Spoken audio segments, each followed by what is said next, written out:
कि पवन पुरवैया प्रीतिया के अर्ज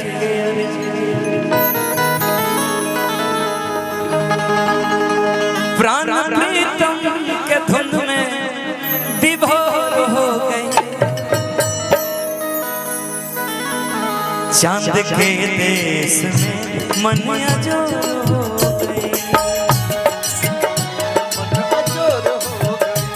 चांद के देश में मनिया जो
और वार्ड पार्षद साहब के भी याद हुई उन लड़काई के बाद। देखिए पीछे चंदा मामा बारे आवा, चंदा मामा बारे आवा। ऐसा गाना एक घड़ी भोजपुरी में केहू गइबो ना करेला, एक घड़ी लोग गावेला कोइयो ना के सटर और रेंज के गाना होला। लेकिन हम काहे गावत है ऐसे गावत है कि मन जो तरह के बात। चंदा मामा अरे आवो, चंदा मामा बारे आवो। ई है लोरी हमरा के माई सुना के, ई है लोरी तहरा के माई सुना के। अरे तोह के सुतावे उठपरी बजा के। ये सबके साथ हुआ है। अरे ई है लोरी हमरा के माई सुना के, ई है लोरी तहरा के माई सुना के।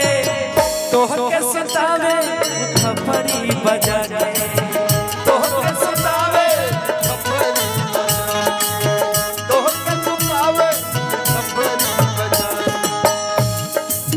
ये देखिए हम एक बार पुनः बता रहे हैं डॉक्टर भैया, ये आशीर्वाद और खुशी इजहार करने का तरीका है।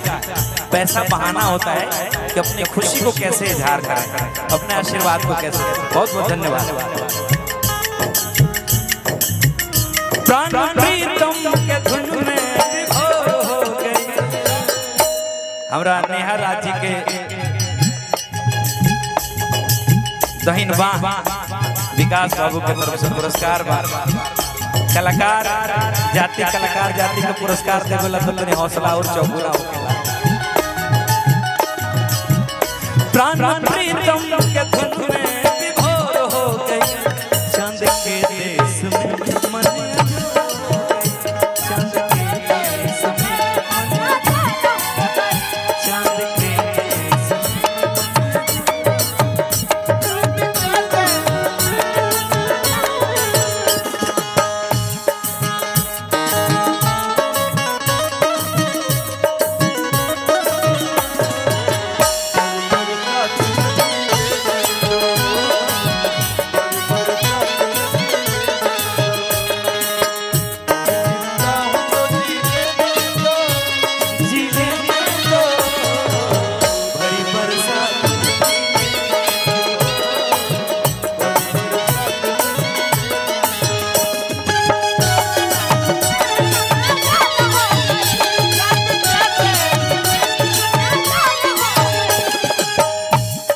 हमारे गाना आज से 10 साल पहले रमना मैदान में बोले रहने में बड़ा अच्छा एगो लाइन बा और वो लोग भूल गए लोग शायद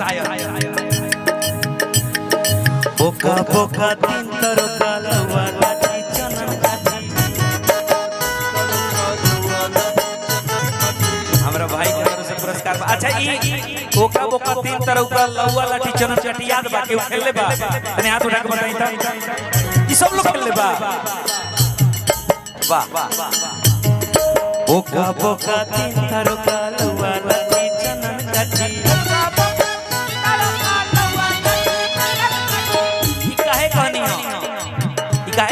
ई है खेला हमरा के भैया खेलवले ई है खेला हमरा के भैया खेलवले अरे अंगूरी धरा के आज आदमी बनवले। भाई के प्रेम को कोई भूल सकता है क्या? परिवार में और जिंदगी में एक मौका आता है जब भाई आपका पटीदार बन जाता है, लेकिन भाई के प्रेम को कोई भूल सकता है? भाई की किए हुए चीज हरे अंगूरी धरा के आज आदमी बनवले